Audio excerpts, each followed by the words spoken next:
in Louisiana, oh my goodness, the beating that we curb stomped them, just ridiculous in a runoff battle in the State House of Representatives in Louisiana.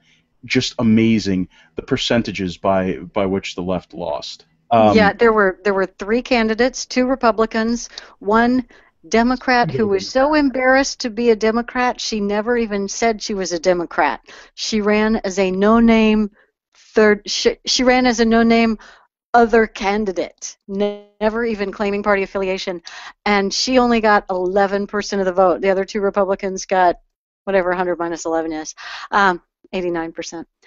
I can do math. But my favorite was this quote from the chairman of the Louisiana GOP.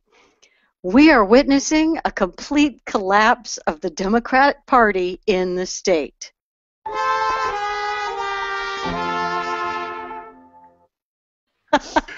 All right, and that's the sound effects budget right there. It's gone now. That's it. We're done. This was not. Hey guys. Let me cut this out real quick. This was not a race in which there was an unknown Democrat that was thrown in there to, hold the place. This was the former communications director of the Democrat Party of Louisiana. This is a person with connections. This is a person with some potential backers from that party that should have been involved in this. And she wouldn't even put D after her name in order to run. Right, and that's why the GOP chairman says that's a complete collapse of the party in the state. I mean, they're just done. Louisiana Democrats are donezo, done, bye-bye, see ya. Hey guys, let me ask you something. I understand it's a southern state, but while we're all raving about what Scott Walker has done, Bobby Jindal, the dominance he has brought to the GOP over his performance, and Bobby Jindal's performance in Louisiana, if you look at the last several years, actually I think exceeds Scott Walker's. It is off the charts. Yeah, he's pretty so awesome. Good. Pretty amazing. Right. The dominance he's created in his state, do you think this makes him a legitimate contender? He's a personal favorite of mine, I'll be honest. He's one of my faves. But do you think this makes him a legitimate contender when he does throw his hat in the ring? Absolutely. Absolutely.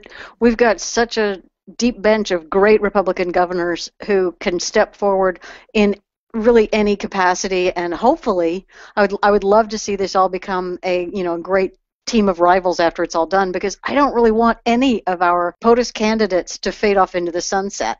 I would love to have, the top guy becomes the president, and then he keeps the other ones around to advise and be, heads of departments and stuff like that. I really would love to see that happen. And I would love to see that happen in getting ready for the primaries, the debates, and things like that. That Right. They go into it with that mindset that, I'm going to fight like hell to get this position, but I am not going to burn the whole house down of all the other people who I'm going to need to help pull with me when I've won and we're ready to go for the whole thing in Right. the general.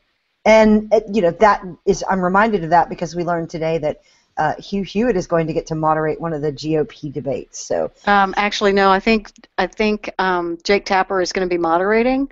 They backtracked on that. Hugh Hewitt is just going to be one of the people asking questions. It's better than nothing. right. Hey, I'd take Jake Tapper as a win. I mean, right there, Yeah, Jake sure. Tapper with Yes. I have huge respect for Jake. Yeah. I'm signed up for that. That's so much better than what's his Yeah. face, Snuffleupagus, hosting it one of them the last time, and we had to hear about condoms or something. I don't remember Yeah. what it was. Yeah. It was spent 5 hours on prophylactics. It was not a serious debate. But yeah, we have a really strong bench. I mean, I don't want to jinx it, guys, but we could actually They're all really through. good. We could go through some candidates here and still have, seriously good candidates. We could have skeletons falling out of closets and still have people left over that would be really, really decent candidates. And Bobby I'm Jindal's not at the my top of my person- list, but Well, my personal pledge on all of this, I don't want to be talking about POTUS candidates at this point. I will happily talk about how great all of them are. Other than that, I don't care. I don't want to say this person would be better than that person for POTUS. I'm all about just promote all of them for the great things that they do, and counsel them and reprimand them when they do stupid stuff, but mostly from the standpoint of, okay, now is the time for you to be making your failed mistakes and get better.